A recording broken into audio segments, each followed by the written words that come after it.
Hi, Jay. Hi, Dean. Okay, Jay. So here's the hypothetical. You've signed a 1 year engagement as a fractional CMO. Today's day one.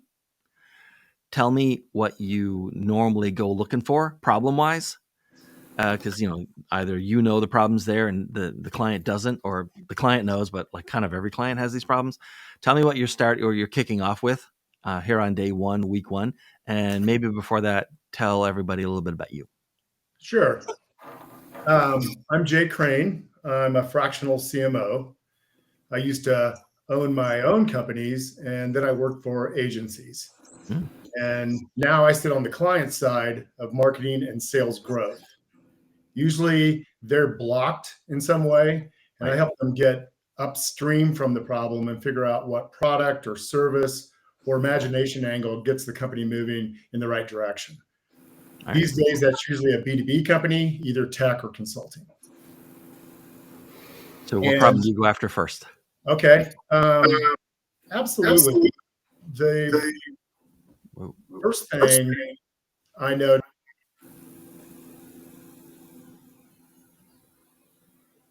I go with what my first instinct is when I read their website or learn something initially about them. And typically, they have the drinking their own bathwater problem. Right. And what I mean by that is um, they are selling their features and talking about themselves too much and don't interpret their features into benefits for their clients or understand there's even a client voice that they should be accommodating. Okay. And Sheri, how about you? Hi, Sheri, first of all. Hi, Dean. How are you? Good, thank you. Good. Sheri, if you can, try turning the volume down slightly. You're using a laptop with the built-in mic, I guess, right? So it's feeding I back. am. That's the Yep. worst. Okay, so tell everyone a little bit about you and tell folks like what problems you normally see on day one, or the problems you just go looking for on day one because you know they're there. Yeah, sure. Well, I'm Sheri Pettoni. I'm a fractional CMO, and I sell too. Most of my clients make building materials, Hmm. especially the kind an architect or an engineering team say you need for commercial construction, so specifiers. So I handle the marketing strategy. And the selling part comes in because I also help them sign up resellers and channel partners. I help them show at conferences, whatever it basically takes to move the sales needle. That's what I do. But regarding your question, I would definitely say, and this is maybe different than the average response, but I think in the initial phase of any 1 year engagement, one of the most critical issues to address, beyond any shadow of a doubt, is momentum. Momentum is always the lifeblood of change, and it's where it's what makes the difference between a very stagnant strategy that they're currently dealing with and one that kind of feels more alive and one that's more pulsating. So I think that's really important. A lot of times you're walking in there and it's um, a stagnant marketing environment, and so you want to kind of come in there and be able to fix that. So it's incredibly important in the first 90 days to sort of analyze that and catalyze that as a force. So that would maybe mean making some incremental changes along the way, but also creating structure for the long term. So Okay, so let's shift then, Sheri, from the CMO to the CEO, the board, the ELT, right? Somewhere prior to you showing up, they made a decision and committed the money to have a fractional CMO for a year. Okay. yep. How should they walk into that getting the most value out of that fractional CMO? Or if you prefer, how do companies normally waste that money?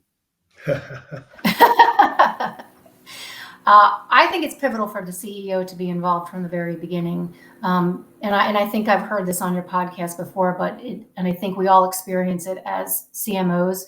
But it's very difficult to walk in if the CEO kind of expects you to kind of come in and make the changes and walk away, Yeah. just kind of leaving that up to you. So, I think handing that off to us is not the best idea. I think they need to lean in. I think they need to, sort of let you in the business development meetings and the leadership meetings to kind of get to see the whole picture, even some of the sales meetings. So I think the more that they lean into you and kind of take you on as part of that team is going to be extremely important. And like I said, I've heard that before, but that's probably one of the most pivotal things when you start working with someone is whether or not they're going to pull you in or not. Right. Yeah. So this is Sheri. She speaks for me now on marketing. She's got my support kind of thing, right? Yeah, exactly. Opposed to who? Sheri? I don't even remember hiring her. Yeah. What are you talking about? All right. And Jay, Exactly. how about you? Like, how do they waste money? Like, what do they not do, or what do they actively do? And like, guys, you're like acting against your own interest here. Yeah, I think it's not having an open mind Yeah. and Yeah. some natural curiosity. In some cases, there are CEOs who think they're all about change, but they're actually the wall change slams into, and they're really looking for you to be a tiebreaker for a vote that is in favor of them, or that you're just validating their ideas, and because they're going to have some, right? Everyone has an opinion about marketing, whether they're qualified or not. And if they don't have an open mind from the start, and they don't have any curiosity around why they're bringing a person like me in the first place, it's because something's wrong. It's because something's not going right. It's like there's no momentum, back to Sheri's last point. And if you're not willing to hear some hard truths and make some changes and be open-minded, then it's a waste of money. I just want to like confirm. So, are you saying there are people who don't understand marketing but have opinions on it? Yeah, it's odd. I That's a run into thing. that every now and then. Yeah. Okay, fair enough. I guess. Jay, I have to really agree with Jay on that one. And I think he can probably agree with me. Sometimes when you walk into a client, you can get two ends of the spectrum as well. You can get someone that really just likes to control and doesn't want to let go at all. And it becomes very difficult to make changes because you're kind of paralyzed in moving forward. And then you get someone who kind of walks away. So you've really got to kind of come in between and just allow it to naturally evolve into the process of what humans do, work together and try to figure out how to solve that problem together. So, Jay, let's switch again. And this time you're giving advice to a fractional CMO, a friend, a peer, right, who is just about to start their next engagement. But this is the first time they've ever walked into a client where there were already people working on a marketing team, like junior people, mid-level people, right? Right. And so, like, what's one thing you would tell that other fractional CMO to definitely do, from the jump, or definitely not do as they're sort of like getting started with that team? Yeah, I think the one thing you want to do is get to know the team and individually have one-to-ones with them, Right. and really understand what their point of view on what the past is, why you're there, and because they're going to vary. And the thing I would also caution a fractional CMO going in up front is to be honest with yourself and realize not everyone's happy you're there.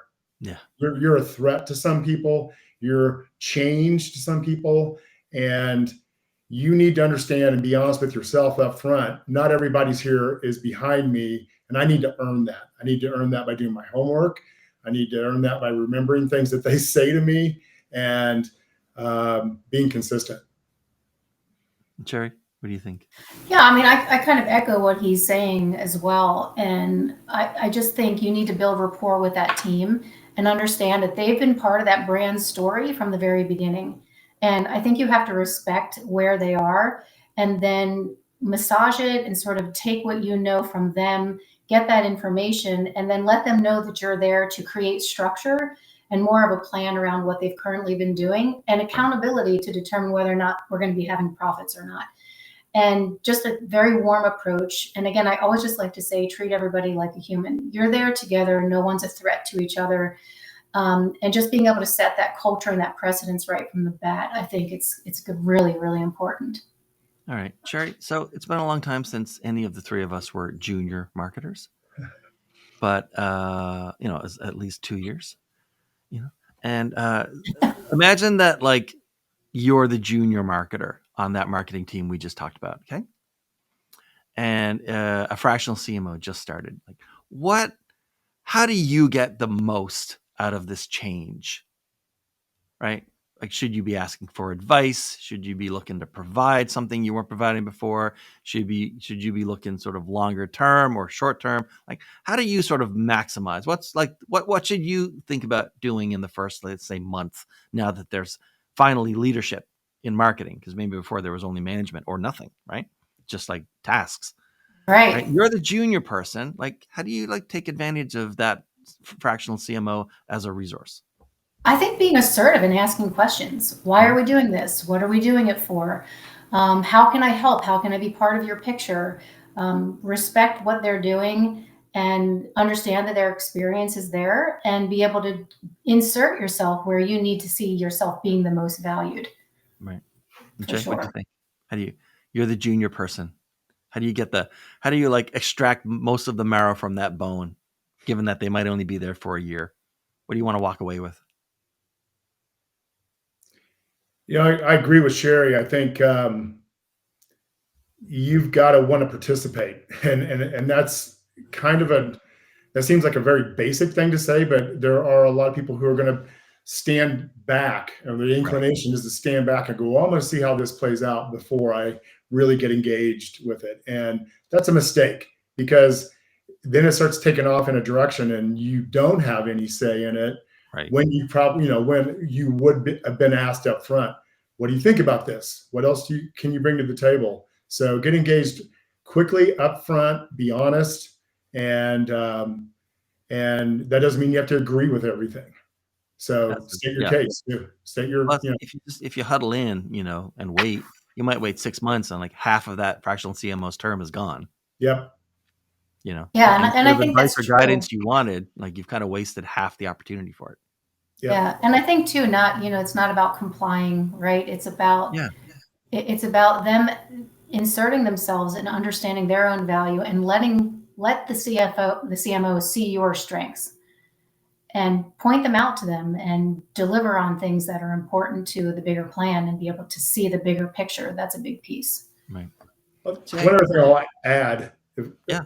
Dean, is that the other thing I tell junior people is, you probably have some really good ideas. You probably have Mhm. a solution to the future, but it hasn't been represented correctly. It hasn't Right. been implemented correctly. And let me hear from you. What do you have to say? And open up. Yeah. When you're a junior marketer, a lot of most of the people in that company have sort of put you in a box, and you sort of breaking out with new ideas is not something they're usually looking for. They just want you to post on Facebook, right? That's Or right. LinkedIn, That's right. send those emails, or get that website fixed, right? Yep. All right, fair enough. So Jay, let's go all the way back up to the top of the company again, right? So we're at the board or ELT or CEO level, right? And, at some point prior to you showing up or even talking to you, like, they made a decision to commit money to get X done, and via a fractional CMO, right?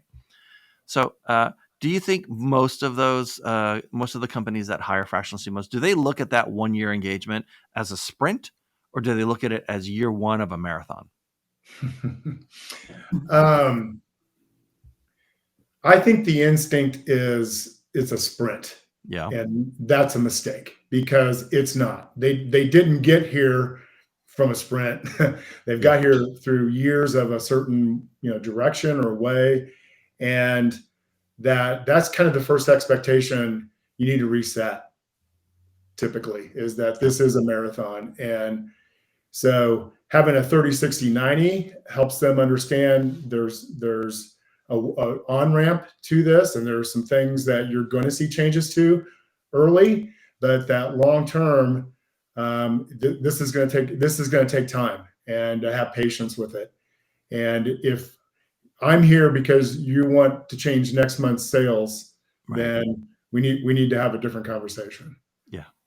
All right. And Sheri, what do you think? Do you think most clients go in thinking about that 1 year as a sprint or as a first part of a marathon? I hope it's kind of a combination, right? Because you need to build the trust right? You need to come in and build that trust. So they may be going in thinking it's a sprint, but as you go in there and you gain their trust, and then you're also gaining all of that information from them about the company itself.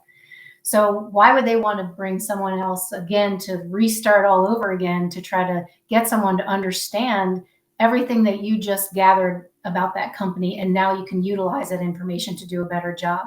So I think it goes in as a sprint, but it's kind of a combination. It's probably a series of sprints, and each sprint you're kind of proving yourself as a trustworthy resource for them to grow the company. So Yeah, that makes sense. All right. So, Sheri, who should contact you and how? definitely building material companies. I Right. work a lot with specifiers, engineers, and architects. So for me, 100% of my clients are actually in the building industry space. So building owners, not building owners, CEOs or owners of building material companies Right. would definitely be a great fit for me. So. And just go to your website or? And just go to my website, interactstrategies.com, or you can find me, Sheri Pettoni, on LinkedIn. All right. And Jay, how about you? Who should be contacting you and how should they get to you? Yeah, mine's a little more general. If you're a CEO and you have a big idea, something disruptive that you need to validate or create a plan for, then we should talk. All right. And go to your website? Yep, adjacentlab.co.